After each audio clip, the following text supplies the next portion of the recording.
Galatum sinjenna aswaqa raarati galatun dinu fole dubbanne waalumati kashi forgee miti kanneen irraa barbaadu galata onne irraa madde isaan fadhiyeessinu.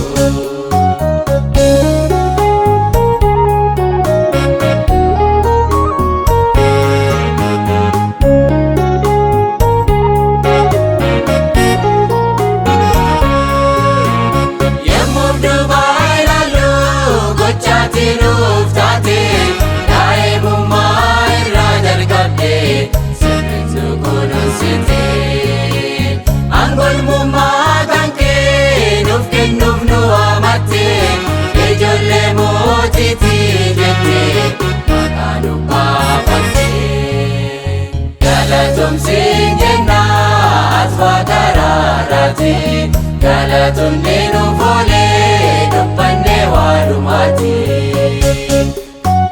kashi forgee miti kanneen irraa barbaadu galata onne irraa madde isaan fadhiyeessinu.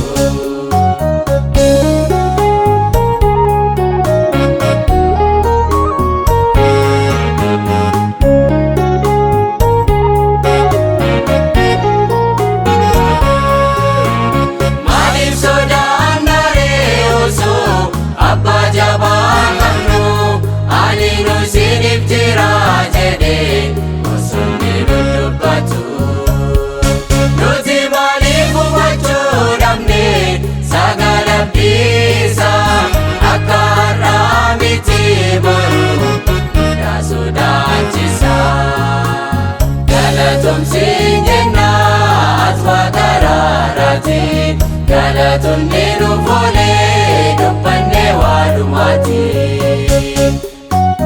kashi forgee miti kanneen irraa barbaadu galata onne irraa madde isaan fadhiyeessinu.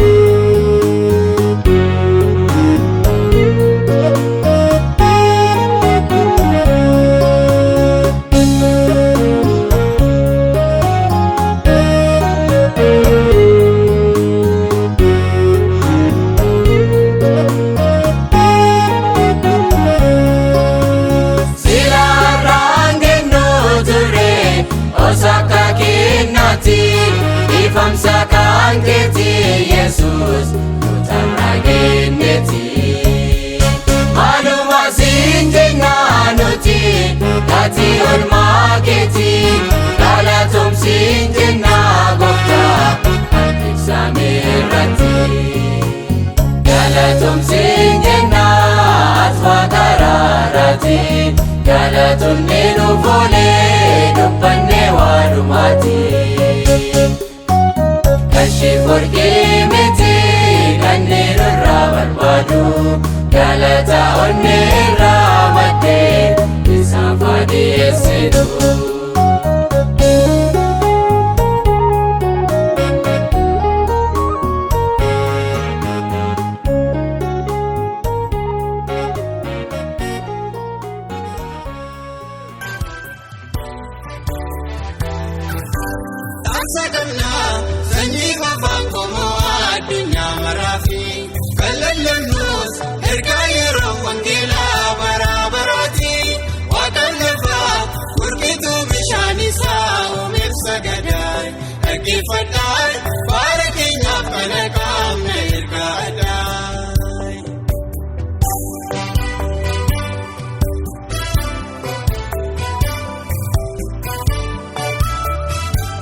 Nagaan Waaqayyoo bakka jirtanitti isiniif haa baay'atu.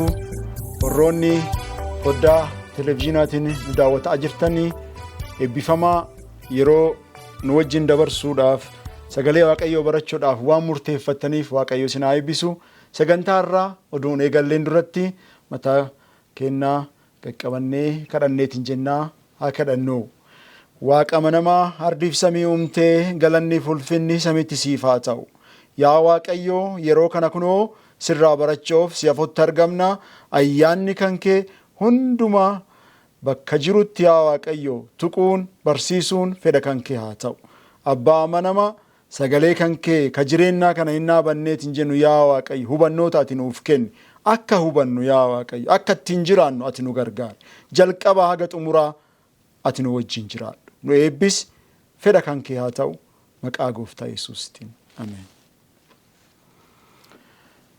Har'a mata dureen wajjin akka laallu barbaadu seeraaf wangeela kan jedhu. Seeraaf wangeela. Seeraaf wangeelli maal akka ta'eetiin jedhee attamitti akka wal qabatu yeroo gabaabaa keessatti ilaalleetiin jirra. Nu biraa hin deebinaa obsaan akka dhageeffattan isin affeereetiin jedha. Seerri qajeelummaa Waaqayyoo mul'iseetiin jedha. Wangeelli ammoo ayyaana Waaqayyoo mul'iseetiin jedha. Kitaabolee asii gaditti tarreeffamanii jiran kana keessatti waa'ee seeraatii fi waa'ee ayyaana Waaqayyoo sirritti nu hubachiiseetiin jedha jechuudha. Kunoo obsi qulqullootaa isaan abboommii Waaqayyoo eeganii amantii Yesuusii qabaatu warra eebbifaman jedha. Kitaaba mul'ataa boqonnaa 14 lakkoofsa 12 irratti arganneetiin jenna. Warroon obsan akkasuma immoo warroon abboommii Waaqayyoo eegan amantii Yesuusii warroonni qabataniitiin jedhan isaan kana eebbifaman jedha.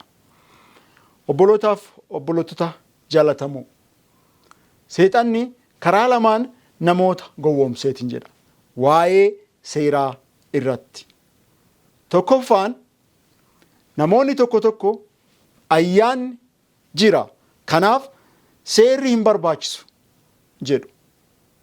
Kuni afaan Ingiliffaatiin antinomianism jedhama. Kana jechuun seerri nun barbaachisu. Ayyaanni Waaqayyoo nu ga'a jedhanii dubbataniitiin jedhan.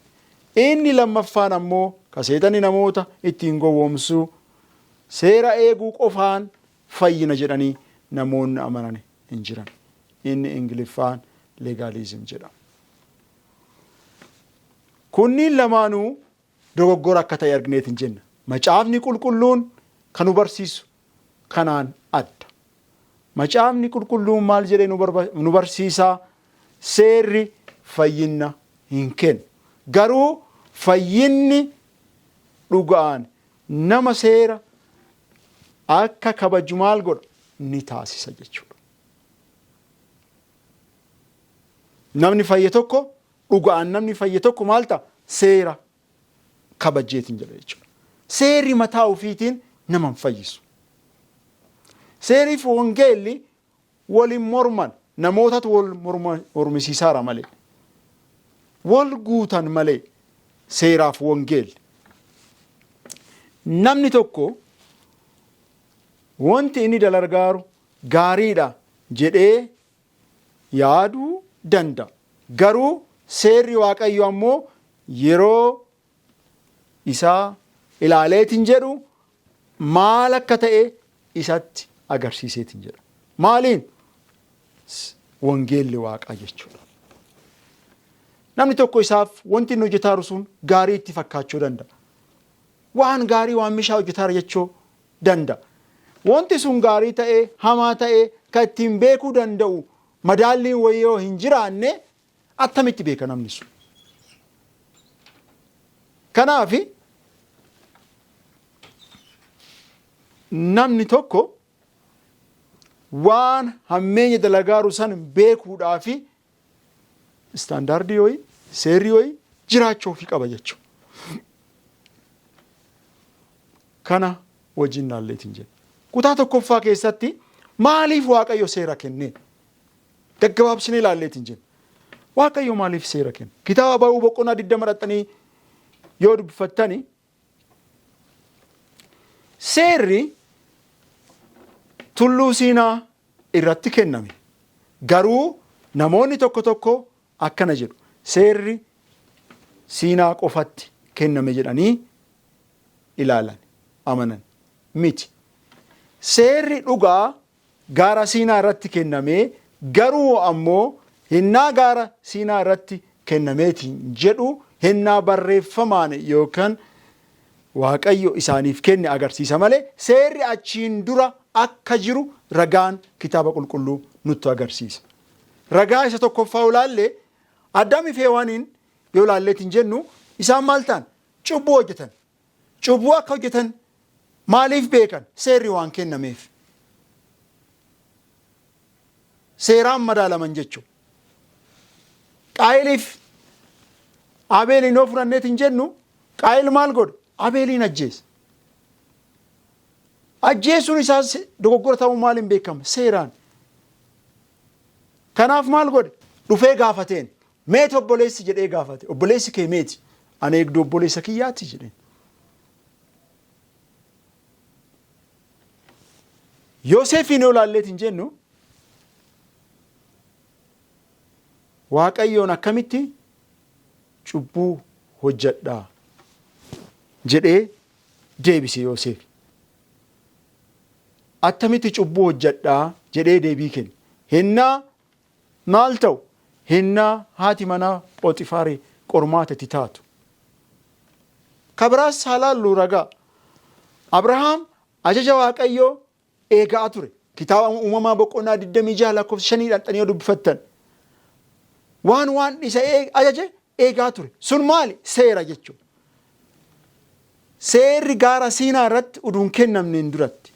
Kana jechuun seerri Siinaa irratti hin jalqabne. Achitti barreeffamee ifatti kenname malee jechuudha.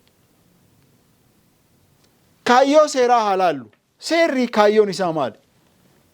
Seerri amala Waaqayyoo ibsaa. Seerri cubbuu addaan baasaa. Seerri hawaasa eega.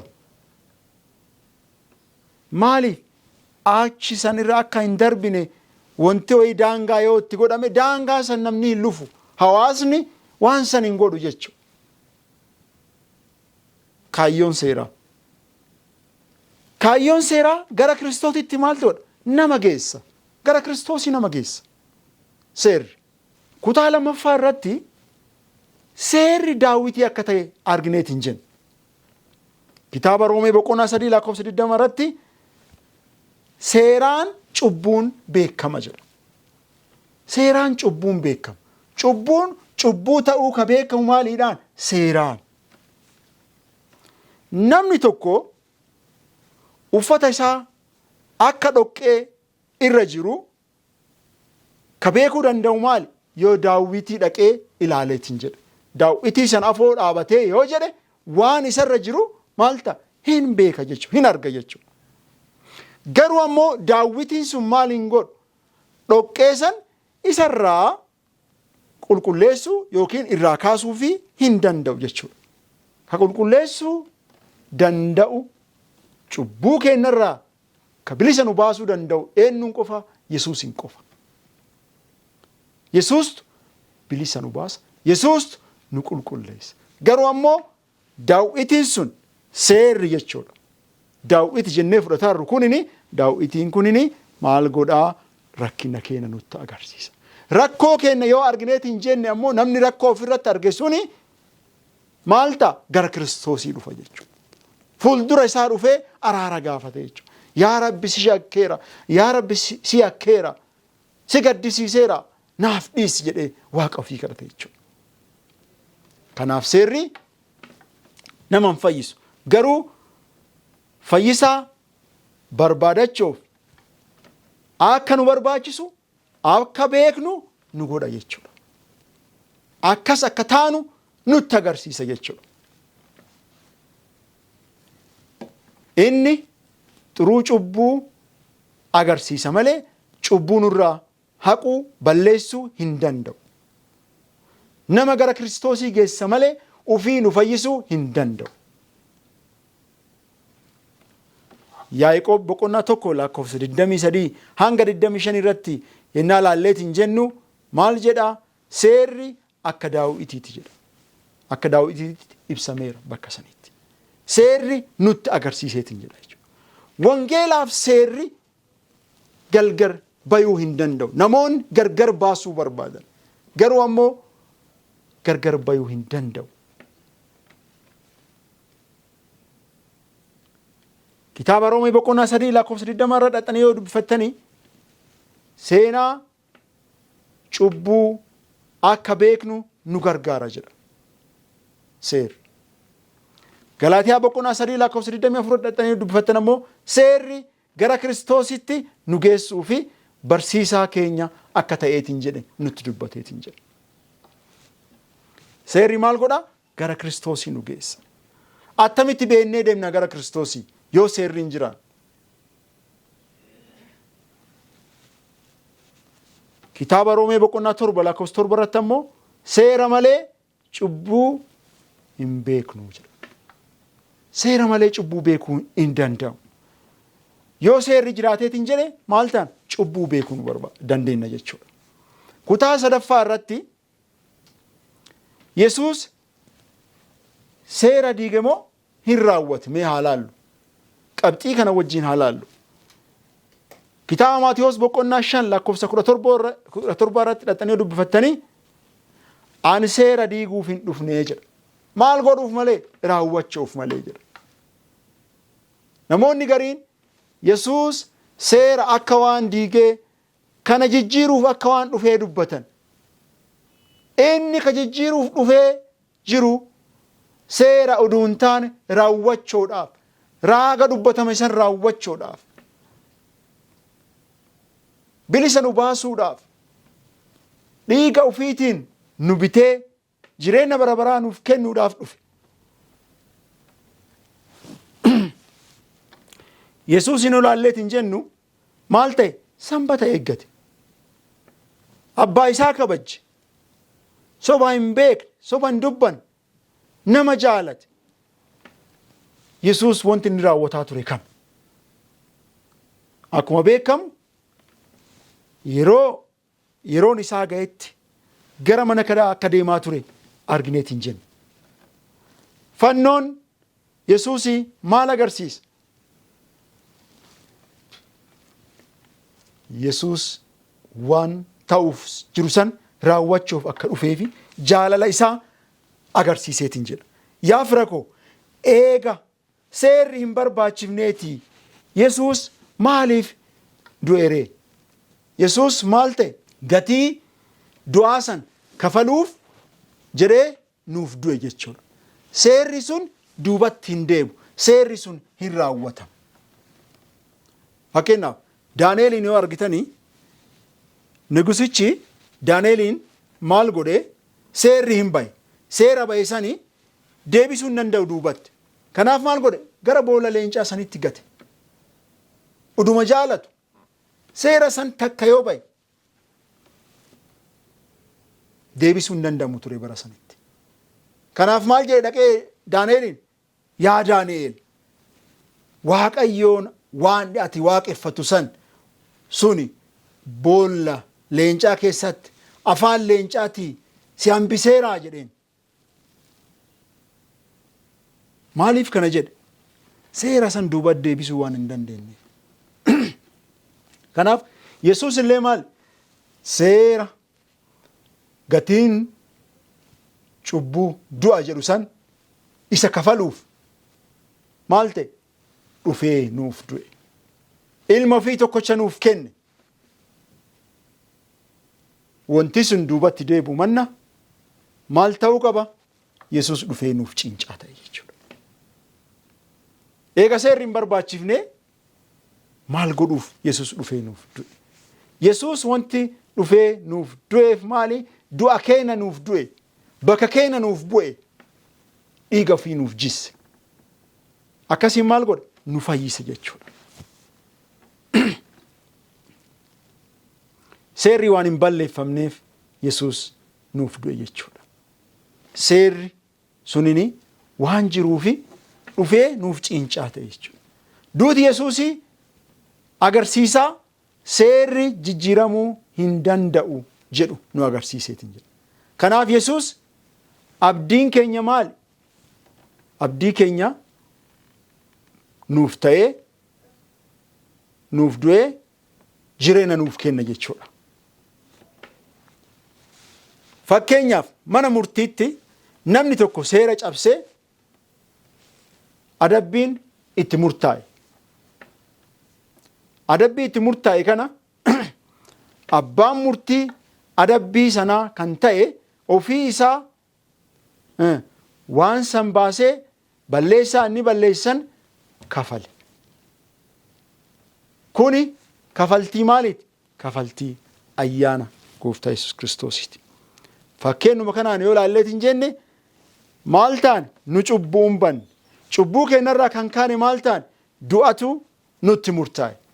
Du'a nutti murtaa'e kana ammoo maal ta'e? Yesuus dhufee nuuf du'uudhaani maal godhe? Bilisa nu baase jechuudha. Ayyaana isaatiin fayyina jechuudha. Ayyaana isaatiin waan fayyineef ammoo maal ta'an? Abboommi inni nuu kenne kan hin eegganna jechuudha. Namni fayye waan fayyeef san faanaa hordofa malee an fayyeera jedhee seera waaqaa san diiguuf cabsuuf hin deemu jechuudha. Namoonni baay'een yeroo baay'ee ayyaanaan fayyineera. Ayyaanni maali? Haa laallu. Efesoon 2:8-10 dhaxxanii yoo dubbifattanii isin ayyaana waaqayyootiin karaa amantiin fayyitanii jedha. Inni immoo kennaa waaqayyooti malee gochaa ufii keessanii mitii jedha. Karaan fayyineen dhuga ayyaana waaqayyootiin fayyina. Ayyaana waaqayyootiin namni fayye maal godha? Waaqayyoon kabaja, abboommii isaa eega, waan gaarii dalaga, mallattoo yookiin daraaraa hafuura qulqulluu sanniin maraa qabaata jechuudha.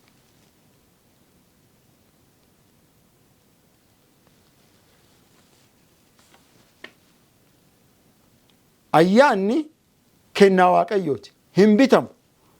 Hojii keenyaan hin argamu. Garuu lakkoofsa 10 dhaxxanii yoo dubbifattani maal jedhaa? Hojii gaarii hojjechuu fi uumamnee jedha. Hojii gaarii hojjechuuf uumamne jedha. Ayyaanni kan bitamne illee haa ta'u, kennaa waaqayyootiin illee haa kennamu. Garuu ammoo nu'u ka uumamneef maal ta'uuf? Hojii gaarii hojjechuuf. Hojii gaarii hojjetaa waaqayyoon eenna? Seera waaqayyoo, abboommii waaqayyoo kabajaa isa eenna malee saniif jennee hin diignu, hin dhiifnu jechuudha. Kana jechuun hojiin gaariin sababii fayyinaa miti. Bu'aa fayyinnaati jechuudha. Fakkeenyaaf mukni gaariin tokko firii gaarii daraareetiin jedha. Hin beekamaa miti? Hin beekamu. Firiin gaariin garuu muka gaarii uumuu hin danda'u. Muka gaariitu maal ta'a? Firii gaarii daraareetiin jedha jechuudha. Kiristaanummaan jalqaba fayyinsa. Ergasii ammoo hojii gaarii hojjanna jechuudha. Hojii gaarii hojjanna. Kanaaf kiristaana ta'utu firrisaa jalqabaa inni fayyumsaa. Erga fayyine ammoo maal ta'an? Hojii gaarii hojjanneetiin jenna jechuudha. Qabxiin inni biraa seeraaf wangeelli ergaa maleekota 3 keessatti maal fakkaata? Seeraaf wangeelli. Kitaaba Mul'ataa boqonnaa 14 irratti ergaa maleekota 3 argineetiin jenna jechuudha. Ergaa maleekota 3 keessatti inni qabxiin jalqabaa maal? Waaqayyoon sodaadhaa jedha.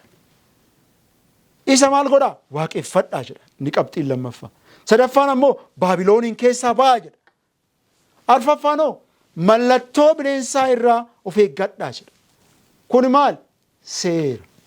Seerri ergaa ergamoota kan maleekota 3 keessattis maal ta'a? Hin argama jechuudha. Kanaaf Waaqayyoon sodaachuun maal jechuudha? Sodaachoo hamaa kabiraa oduu hin taane Waaqayyoon kabajuu, ajajamuu, Ajajamuun sodaa miti. Ajajamuun maali? Jaalala yaa fira koo. Namni tokko nama jaalatu tokko maal godha? Ani beluun hin sodaadha. Lakki kabajuu qaba jedha. Waan isa tumuufi, waan isa ajjeesuufi maaliif? Waan jaalatuuf, waan isaan danda'u, waan inni naan jedhee xumuruu qaba, fixuu qaba jedha. Namni yoo nama isa hoogganu, nama isa ajaje yoo ka jaalatu ta'e. Kanaaf nu ka Waaqayyoof ajajamnuuf waan sodaannuufi miti, waan isa jaalannuuf jechuudha. Kanaaf kitaaba Mul'ataa boqonnaa 14 irratti ergaa maleekota sadiinii keessaa inni sadaffaan qabxiin ergaan maleekichi sadaffaan kan dubbate keessa wanta kana walitti qabne yoo ilaalu Waaqayyoon sodaachoo, isa waaqeffachoo, Baabilooniin keessaa bayuu, mallattoo bineensichaa irraa uf eeggachuudha. Kun ajajaa miti? Kun seeraa miti ree? Seera jechuudha. Waaqayyoon sodaadhu. Ergaan xumuraa maal jedha kabara kana? Kitaaba Mul'ataa boqonnaa 14 lakkoofsa 12 irratti warri abboommii Waaqayyoo eeganii amantii Yesuusii qabanii isaan ka maal ta'an? Kan eebbifamanii jedha. Abboommii Waaqayyoo eegan. Yaa fira koo, abboommii Waaqayyoo cabsuu hin dandeenye. Abboommii Waaqayyoo eeggachuu nu barbaachisa. Amantii Yesuusii qabaachuu nu barbaachisa. Ulfina Waaqayyoof kennuu nu barbaachisa. Isa qofaaf sagaduu nu barbaachisa jechuudha. Yaa fira koo, namni tokko seera ulaagaa ufii qaba. Nama tokko wajjin hin jiraanne yoo jedhe, mana tokko fakkeenyaaf hojjetaa mana sanii taanee yoo seenneet hin jenne, abbaan mana sanii maal ta'a? Gaafuma jalqabnu seera nu hima. Kun kana akkana bulta jedhee nutti himeet hin jedhu. Waan san maal goon? Seera san keessa bulla jechuudha. Kanaaf seexanni hadha abboommii Waaqayyoo cabsuudhaafi namoota uf jalatti hiriirsisuudhaafi uf jalatti bulchuudhaafi maal godha? Seera Waaqaa akka cabsan akka isaan hordofne godheetin jedha jechuudha. Kanaaf fayyineera ayyaana Waaqayyootiin jennee seera Waaqayyoo eeguu dhiisuun, akkasuma immoo seeraan fayyina jennee seera qofaa hordofuun sirrii miti. Kan sirrii ta'e kan caafni qulqulluu nu barsiisu maal inni? Waaqayyoon isaaf abboomamnee akkasuma immoo kan nu fayyise isa akka ta'e durummaa Waaqayyootiin akka fayyine beennee durummaa Waaqayyootiin waan fayyineef ammoo abboommii isaa eeggachuudhaan isa wajjin deddeebuu, isa wajjin jiraachuu nu barbaachisa jechuudha.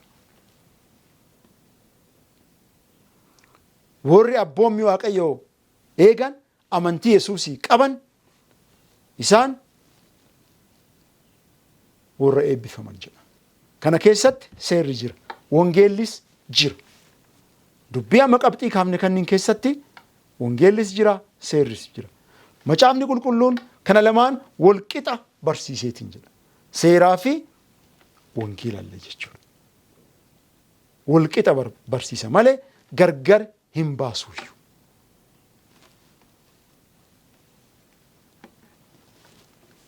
Seera kana hoo eegasii attamitti eeguu dandeenya? Kutaa 6ffaa keessatti kana ilaala. Seera hafuuraan eenneetiin jenna yaa fira koo. Hafuura. Seera eeguuf fooniin ufiin hin danda'amu. Hafuuraan. Kitaaba Roomee boqonnaa 8 lakkoofsa 3 hanga 4 hidhattanii dubbifattanii humna keenyaan seera eeguu hin dandeenyu akka ta'e argineetiin jenna. Hizqeeliin boqonnaa 36 lakkoofsa 26-27 irratti garaa keessan nan haareessa jedha. Garaa haaraa isiniif nan kenna jedha. Garaa haaraa yoo inni nu kenne, yoo inni nu haaresse, yoo inni hafuura ofiitiin nu gargaare malee ufii kennaan seera eeguu hin dandeenyu yaa fira koo. Ajajamu jechuun jaalala irraa kan madde, sodaa irraa kan madde miti. Akkuma duratti kaasuu yaaletti nama tokko yoo ka jaalannu taane isa guddifnee kabajjina. Waan inni jedheen tum'u jenna. Maaliif? Isa gaddisiisuu hin barbaannu jenna. Yesuus yoo ka jaalannu maal ta'a? Seera isaa eegu. Yohaannis Wangeelii 14-15 irratti yoo kana jaalattanii maal godhaa? Seera kiyya eegaa jedha. isa jaalanna jedhaa seera isaa yoo ka'een taane isan jaalannu jechuu yaa fira ko. Nutti hin ulfaatullee ba'aa nutti hin ta'ullee yoo jaalala isaa qaban jaalala irraa kan ka'e waan ta'eef sodaa irraa kan ka'e waan hin taaneef wanti nu ulfaatu ba'aan hin jiru jechuudha. Namoonni baay'een ba'aa godhanii yaaddaan. Ufiin yoo eenye ka ba'aa nutti ta'u yoo ka ufii hin eenna jennee ufitti dhaadannee ufiin jabaannee hin deemna yoo hin jenne Waaqayyoon biratti salphaadha jechuudha. Waaqayyoof wanti martinuu salphaadha. Wanti nutti ulfaatu hin jiru yaa fira ko. Kutaa kana keessatti seerriif wangeelli walirraa addaan hin baanu. Seerri cubbuu mul'iseetiin jedha yaa Waaqayyo. Wangeelli ammoo furtuu cubbuu agarsiiseetiin jedha. Argitanii qabxii kan. Seerri maal godha? Cubbuu nutti mul'isa. Wangeelli ammoo furtuun eessa akka jiru nutti agarsiisa jechuudha. Furtuun eenyuuni? Yesuus maqaan isaa kan ulfaate haa ta'u. Kan hinjifate. Du'a keessaa boolla keessaa hinjifachoon guyyaa sadaffate kan ka'ellee mirga abbaa ofii amma kan jiru Yesuus fayyisaan inni furtuu waa hundaati yaa fira ko. Furtuu kanatti haa hirkannu. Furtuu kanatti haa dhiyaannu. Yoo isatti dhiyaanneet hin jenne maal ta'a? Wangeelli akka gara isaadhaan nu agarsiisa. Akka gara isaa deemnu nu masakka. Yoo isatti masakkamneet hin jenne maal taana? Abbaa furtuu san argan. Abbaan furtuu sun ammoo yoo nu wajjin jiraate bakka hundattu nu masakka jechuudha. Seerri sunillee ba'aa nutti hin ta'u yoo nu wajjin jiraate. Garuu ammoo akkanumaan deddeebi'uun nu isa wajjin jirra jechuu hin dandeenyu. Abboommiin Waaqayyoo hundinuu maali? Waadaadha. Waaqayyo waan ajaju raawwachuu fi humna ni kenna. Humna ka kennu eenyuuni? Isa. Isatu humna nu kenna. Waan inni nu ajaje raawwachuudha. Kiristoos seera guddisuu fi kabajaa isaa ol kaasuu fi dhufeetiin jedhe. Kiristoos ka dhufe gara lafa kana seera isaa guddisuu akkasuma immoo kabajaa akka wanni sun barbaachisu agarsiisuudhaaf dhufe. Isatu gatii kana wanti kafaleefsan. Gatiin cubbuu du'a jedhee oduu dubbachuu baatee du'a sani oduu kafaluu baatee akka seexantichi akka inni nuuf jedhee hin duuneef akka inni nuuf hin rarraafamne haala inni mijeessaaru sanitti tole jedhee Yesuus oduu itti galee fudhatee jiraatee nu hadha fayyinee hin jiru jechuudha. Gatii san maal ta'e inni nuuf kafale. Seerri sun hin cabne jechuudha. Argitanii? Seerri sun hin cabne jechuudha. Har'a eegasii uf gaafachuu nu barbaachisa. Seera Waaqayyoo akka ulfaataatitti ilaallamoo akka ibsaa jireenya keenyaatitti ilaalleetiin jenna. Duratti dubbanneerra seerri maal jenneerra? Uf arga jenneerra. Seerri maal jenneerra? Daawwiti jenneerra. Kanaafuu attamitti ilaalleetiin jenna akka uf gaafannu barbaadeetiin jedha. Ayyaana Yesuusii guututti fudhanneerra. Ayyaana Yesuusii kana guututti fudhanneerra. Abboommi Waaqayyoo jaalalaan eeguuf hafuura qulqulluu kadhataarra. Abboommi Waaqayyoo eeguu kan dandeenyu eenyuun jenneera? Gargaarsa isaatiin. Kanaafuu gargaarsa kana gaafataarra kadhataarra. Kadhannaan keenya maal fakkaata? Ayyaana isaa fudhachuun cubbuu irraa deebi'uuf qophoofneerra. Cubbuu irraa deebi'uudhaaf ayyaana isaa kana fudhachuutu nu barbaachisa. Hafuura qulqulluu simachuutu nu barbaachisa. Hafuura qulqulluutu nu gargaara jechuudha. Ani hin deema jedhe. Maal godha? Ka isin gargaaru hafuura qulqulluu isiniif erga jedhe. Ani deemee isinii wayya jedhe. Maaliif? Inni isin wajjin ta'a jedhe. Hanga bara dhumaa. Hanga bara baraa. Yesuus kana nuun jedha. Abboommi Waaqayyoo jaalalaan eeguutu nurraa eegama. Kanaaf abboommi Waaqayyoo jaalalaan eegaarraa deebii lammaffaa Kiristoosiitiif ammoo qophaayaarraa gaafii kanneen mara uf gaafachuu nu barbaachisa yaa fira ko. Har'a gaafii kanneen deebii yoo argine qofaadha. Gaafa inni dhufu san jeenatatti isaan wal gayuu kan dandeenyu. Gaafa inni dhufu san oduun salphanne qaanii malee isaaf hoo dhaabachuu kan dandeenyu yaa fira ko. Kanaaf akka warra gara bitaatti hiriiranii san ani isin hin beeku warra jedhaman akka hin taane achi keessa namoonni maal jedhaa turan maqaa keetiin sheexana baasaa hin turre maqaa keetiin maalalee adda addaa hojjetaa hin turre jedhaa dubbataa turan. Maal godhe ani isin hin beeku jedhe warra ani isin hin beeku jedhamee gatamu san akka hin taane adha Waaqayyoon abboommi Waaqayyoo jaalalaan eeguudhaan hafuura qulqulluu jireenya keenya keessatti simachuudhaan ayyaana isaa fudhachuudhaan cubbuu irraa deebinee abboommi isaatii bitamnee ayyaana isaatiin masakkamnee yaada kanneen hin fayyadu jennee ayyaana hin fayyineerra jennee seera inni akka nu kabajjinuuf uumama irraa jalqabee siinaa gaara siinaatiin duratti seera inni nu kenne san akka hin ganne akka hin jissine akkasuma ammoo seeraan fayyina jennee Yesuus ayyaana isaa akka hin dagan kanneen waan wal dhabuu hin dandeenye akka wal dhaban goonee Waaqayyoon irraa akka hin fagaanne Waaqayyo nu haa gargaaru. Ayyaanni isaa nu haa gargaaru, nu haa hirkisu. Deebii isaa ka isa lammaffaa saniif hafuurri isaa nu haa qopheessu. Eebbifamaa Waaqayyo isin haa eebbisu. Haa kadhannu. Amanamaaf kabajamaa mootii bara baraa yeroo kanatti waan nu barsiifteef maqaan kan kee haa ulfaatu. Abbaa kiyya akka sirraan fagaanne Yesuus abboommii ati nuuf kennite kabajuudhaan gaafa ati dhuftu san fuulduratti si argine ka eegaa turre kunooti jennee warroota si simatu akka taanu ati nu gargaari. Yaa Waaqayyo sirraa akka hin fagaanne ayyaana kan kee irraa akka hin baqanne Yesuus harkaan nu qabadhu. Ayyaanni kan kee nu wajjin haa jiraatu. Yeroo kanatti warroota yaaddaanii yaaddoo adda addaa gadadoo adda addaa keessa jiran maqaa Yesuusiitiin ati isaan bilisa baasi. Bilisummaan sirraa dhufaa Yesuus.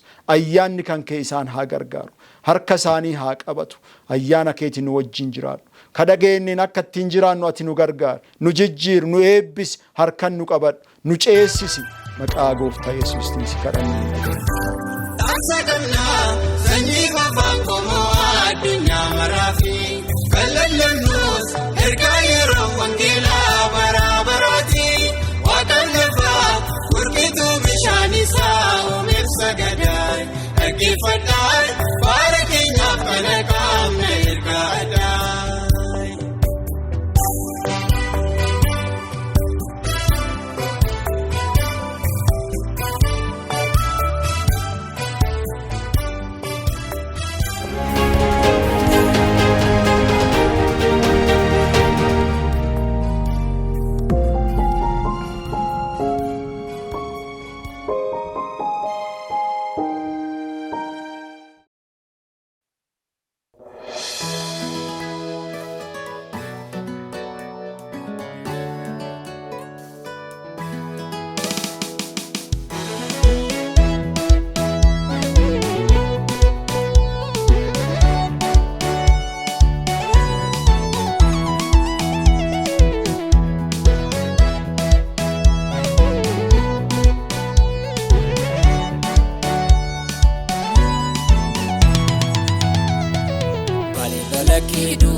Isa situl seeruuf kadhatu maaf jalaa diddaa fayyisaa kee innoo badiisa keen jaallatu yaadadhuu fayyina keef jecha baajataa fannoo irratti baafame arrasti harkasaa bal'isee dafqottuu yeroon kee dur dhume.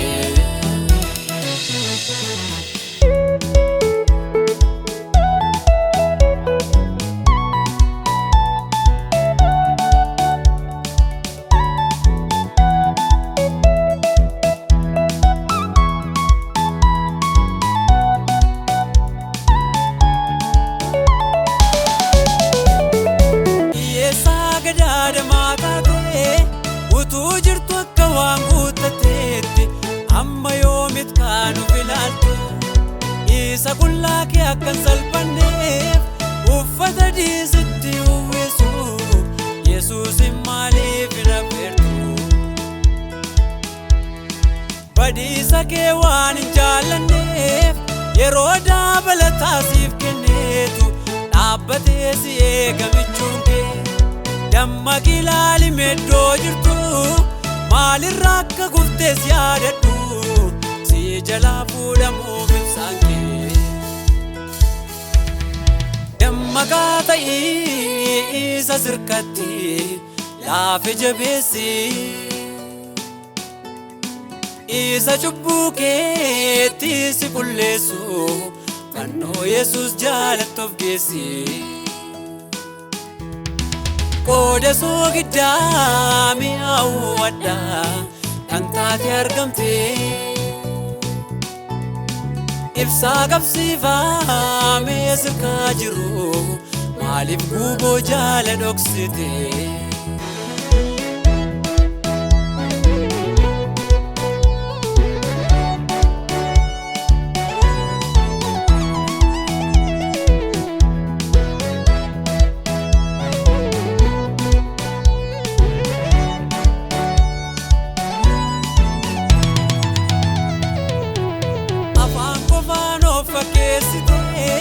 hojii kee na laala dhaabatteetu jirta gooftaa keerraa fagaatte utuu gubaa taate siif wayyaa akka naanna'icharraa naftu erga jaalallee sitirrate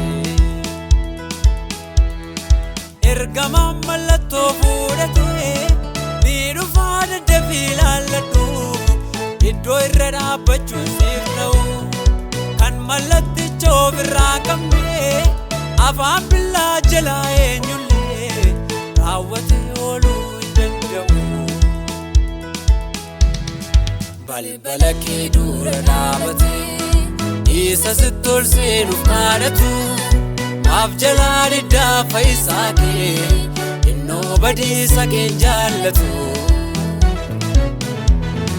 yaadadhu fayyina keef jecha baajataa fannoo irratti baafame arras jira harkasaa bal'isee dafqottuu yeroon kee dur dhume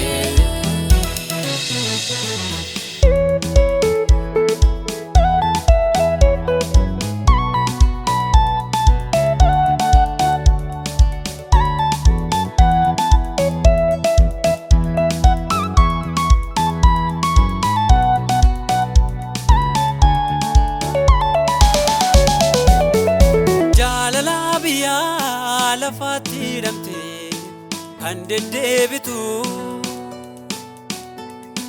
waamicha guyyaa hundaa siif ta'u dhageessee maaliif hin owwaattu waan biyya lafaa jaallachuun diina waaqaa si godha deebi'ii qalbii kee haareffadhu taanis kanaa sirraa fida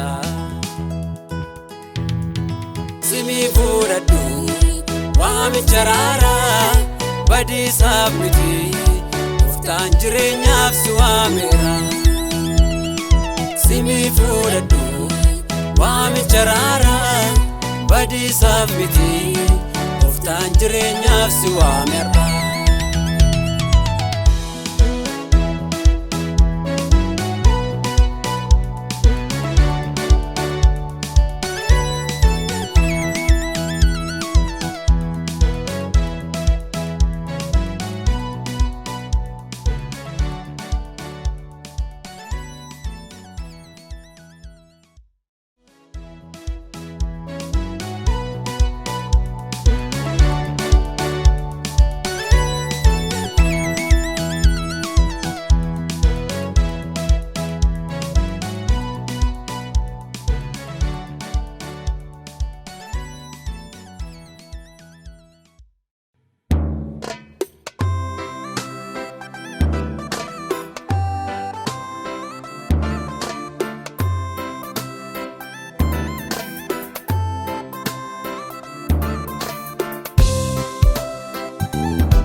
keetiin lubbuun koo yaa Gooftaa baaraan eebbifamii. Kan akka kee Gooftaa eessattuu na argadhu siinoo argee miti homtuu siin madaalu. Kana waaqeffamii jaajamii siin jedha yaa Isaa qulqulluu atoo anaaf abbaa gaariidha. Qabadhee dhufeera anis galata koo siif ta'a ulfinni leenca Yihuudaa koo.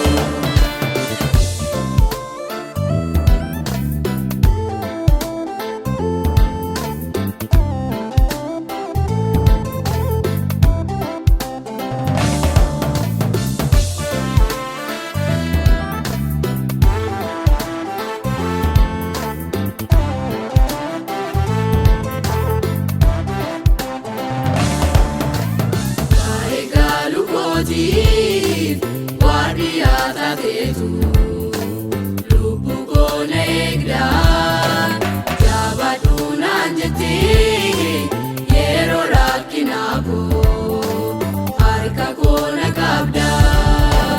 Waanan jedhu hin qabaanumaa koo galanni kan keeti aanoo siin darbeera malkaa yaaddoof du'aa kanaaf kabajamii.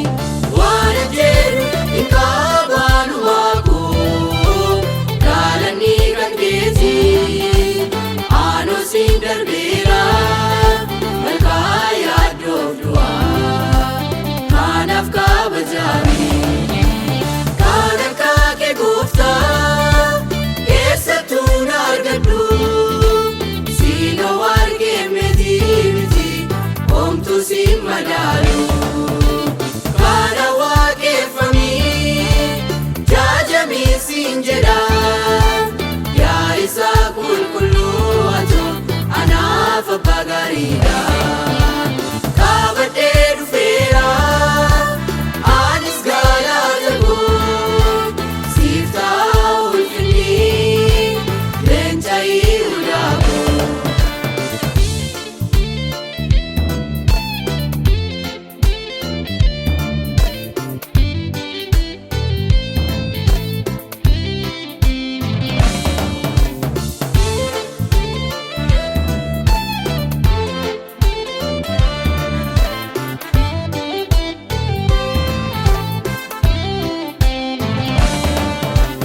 Yeroo abdiin kan koo raawwatee jituutti siitu na gargaara.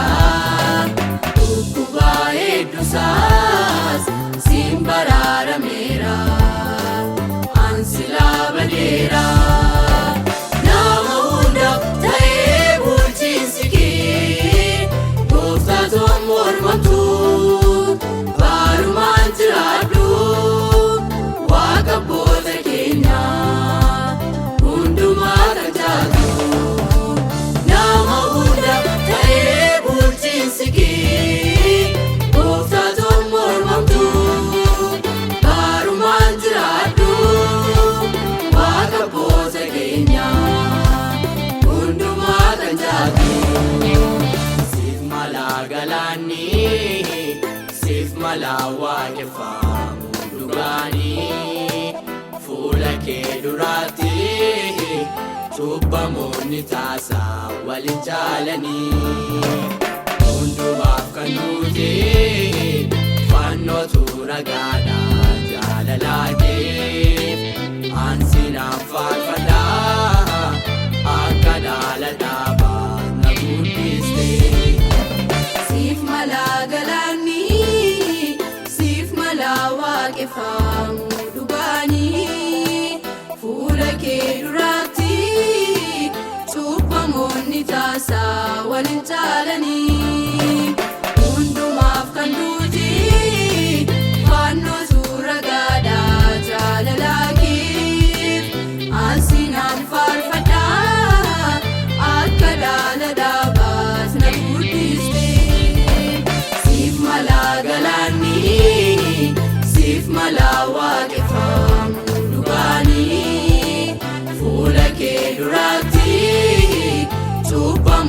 taasaa waliin jaalanii hundumaaf kan duuti fannootu ragaadhaa jaalalaakiif ansinaan faarfadhaa akka dhaala dhaabaas na guddiste.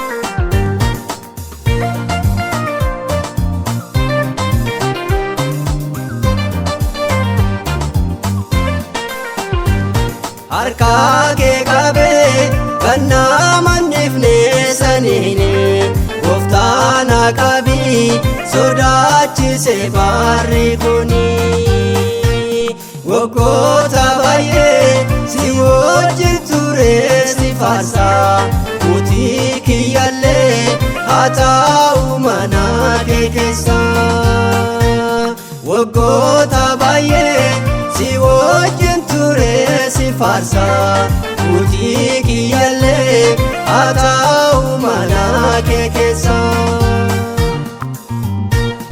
harka kee qabee kan nama hin dhiifne saniini gooftaan qabii sodaachise barri kuni waggoota baay'ee si wajjin ture si faarsa utii kennallee haa ta'u mana kee keessa waggoota baay'ee si wajjin ture si faarsa utii kennallee haa ta'u mana kee keessa.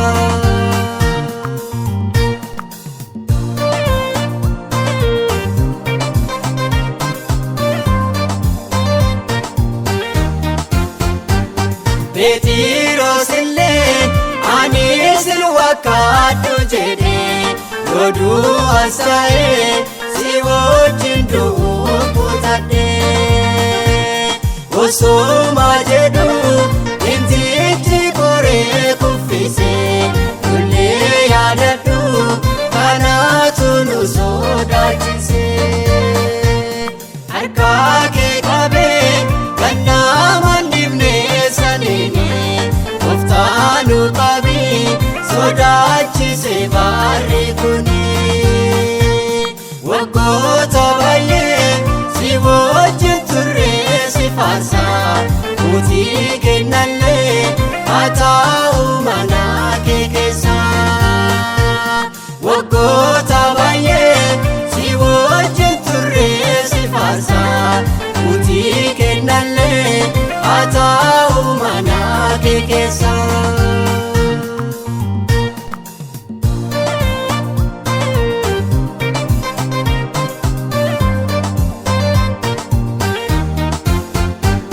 Gurraa ofiitiin sirraa dhaga'ee barate Yihuudaan illee dhumarra si gurgurate faayidaa yeroo dhikkootiif jedhee sobame maqaan isaa galmee jireenya irraa hatame harka kee qabee kan nama hin dhiifne saniini gooftaan qabii sodaachise barri kuni waggoota baay'ee si wajjin ture si faarsa utii kennallee haa ta'u mana kee keessa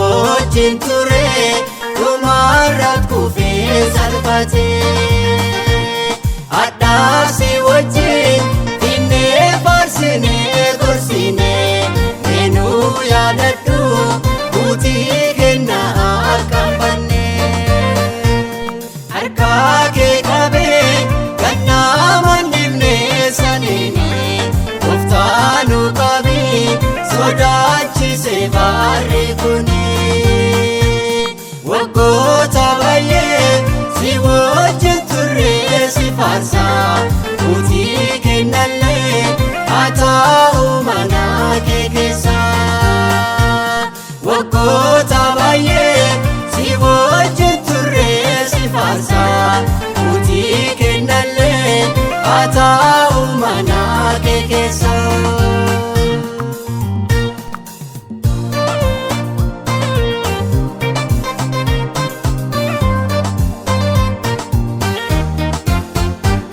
Namnaan gaadhumaa cimee amantiin dhaabatu isaa jetteetta mootummaa koo kan argatu qortii baay'atus nu gargaari akkan kufne bo'uu nu qabi harka kenna si kennanne gooftaanu qabi harka kenna si kennanne Yesuus nu qabi harka kenna si kennanne harka kee qabee gannaa mandifnee saniini gooftaanu qabi sodaachisee baarri kuni waggoota baay'ee si wajjin turre si faarsaa buutii kennallee haa ta'u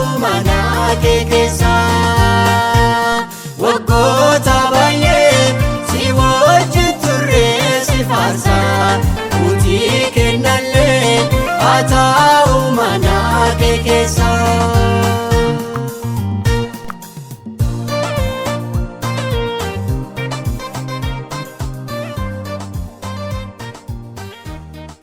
Harka kee qabee gannaa mandifnee saniini gooftaana qabii sodaachisee baarri kuni.